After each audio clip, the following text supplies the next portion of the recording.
ሰላም የእግዚአብሔር ቤተሰቦች ክብር ለኢየሱስ ይሁን። ያው እኔ ደህና ነኝ እንደምታውቁ ደህና ናችሁ አላችሁ።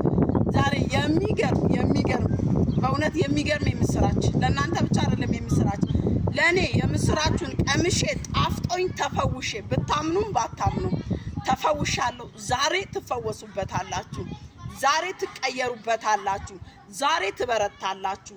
ዛሬ አላውቅም ብቻ ግን እግዚአብሔር የሰጠኝ መልእክት ነው። ይህን መልእክት ገና እናንተ ጋር ሳላመጣው እኔ ተፈውሻለሁኝ።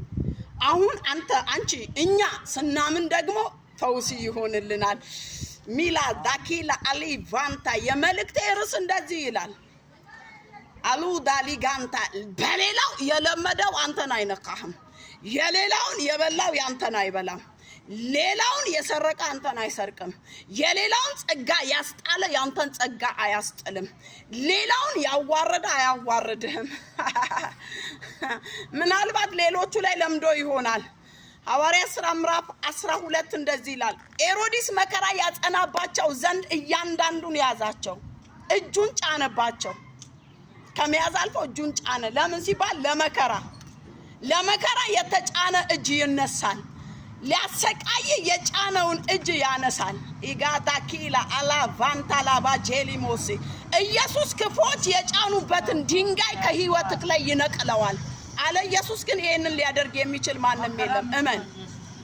ኢየሱስ የትኛውን መከራ ካንተ ላይ ዛሬ ይሰብረዋል። ሄሮድስ መከራ ሊያጸና እያንዳንዱን ያዘ፣ እጁን ጫነባቸው። ከዛስ ያዕቆብን በሰይፍ አሰየፈ፣ ጨምሮ ደግሞ ጴጥሮስን ያዘ።